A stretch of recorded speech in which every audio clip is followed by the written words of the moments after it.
और चलिए अब एक नजर कोरोना 20 पर। दुनिया भर में कोरोना मरीजों की संख्या 9 लाख के पार पहुंच चुकी है। अब तक 47,000 से ज्यादा लोगों की मौत हो चुकी है।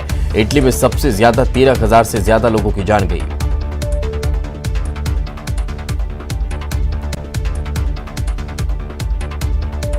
अमेरिका में कोरोना के फिर सबसे ज्यादा 25,000 से ज्यादा नए केस सामने आ गए हैं, जबकि कोरोना मरीजों का आंकड़ा 2 लाख के पार पहुंच चुका है। वहीं अब तक 50,000 से ज्यादा लोगों की मौत हो गई।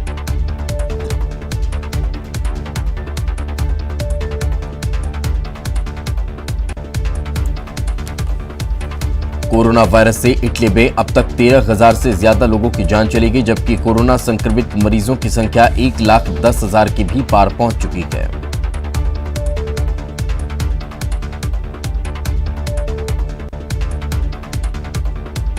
देश भर में कोरोना तेजी से पैर पसार रहा है। बीते 24 घंटे में 200 से ज्यादा नए मरीज सामने आए हैं। वहीं 40 से ज्यादा लोगों की मौत हो गई है, जबकि 143 से ज्यादा लोग ठीक हो चुके हैं।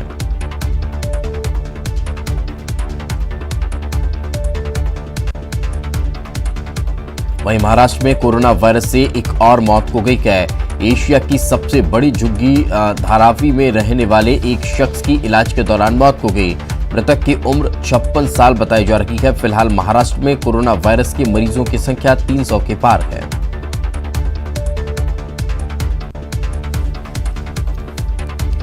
कोरोना के बढ़ते खतरे को देखते हुए मुंबई में 144 धारा लगा दी गई है। इलाकों को खतरनाक घोषित किया गया है। चिन्हित इलाकों में पूरी तरह से लोगों को आने जाने पर प्रतिबंध लगा रखा है।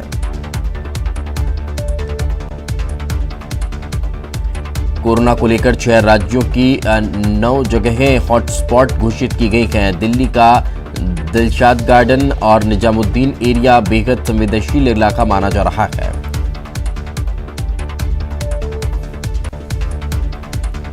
राजस्थान का भीलवाड़ा और पंजाब का एसबीएस नगर भी हॉटस्पॉट घोषित किया गया है। महाराष्ट्र का पुणे और मुंबई भी कोरोना के लिए हॉटस्पॉट बना है।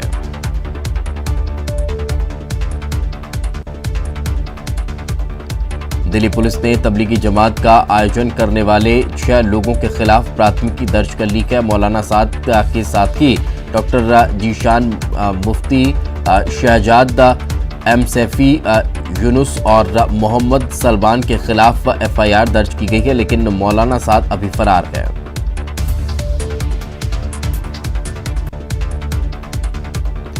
स्वास्थ्य मंत्रालय के मुताबिक तबलीगी जमात के कारण कई राज्यों में कोरोना मरीजों की संख्या बढ़ी है। तमिलनाडु, दिल्ली, जम्मू कश्मीर, आंध्र प्रदेश और कई क्षेत्रों में कोरोना वायरस के मामले में पिछले 24 घंटे में तेजी से बढ़ोतरी हुई है।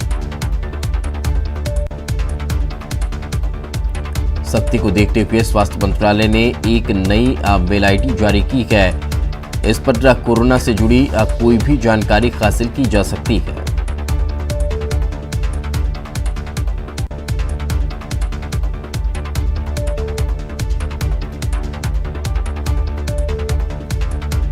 लॉकडाउन के कारण जरूरी सामानों, टेस्टिंग किट, दवाओं और मास्क जैसी आवश्यक वस्तुओं के परिवहन के लिए लाइफलाइन फ्लाइट शुरू की गई है। स्वास्थ्य मंत्रालय के मुताबिक रेलवे करीब 3.2 लाख आइसोलेशन और क्वारंटीन बेड बना रहा है, जो 5,000 रेल कोच में तैयार होगा।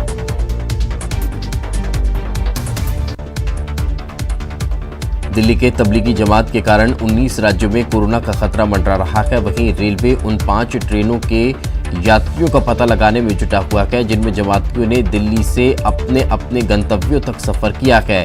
ये सभी ट्रेनें 13 से 19 मार्च के बीच दिल्ली से रवाना हुई थी। दिल्ली के तबलीगी जमात से जुड़े हुए एक वीडियो यहाँ की हकीकत बयां कर रहा है। जब देश में सोशल डिस्टेंसिंग की अपील की जा रही थी, तब मरकज बिल्डिंग में जमात से जुड़े हुए लोग ठूसे पड़े हुए थे। इस तरह मरकज में हर तरह से लॉकडाउन का उल्लंघन किया जा रहा था।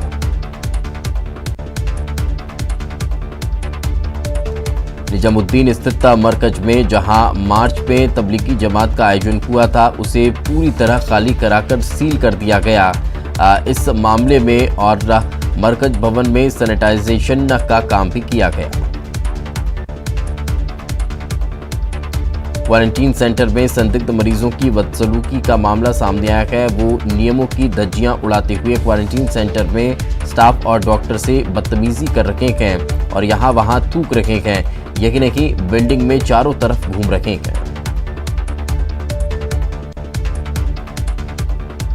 निजामुद्दीन तबलीगी जमात के लोगों को लेकर सरकार पूरी तरह सतर्क हो गई है। 5 बसों से 167 लोगों को तुगलकाबाद क्वारंटीन सेंटर में भेजा गया है। इसकी जानकारी CRPF railway northern railway Deepak Kumar को दे दी गई है।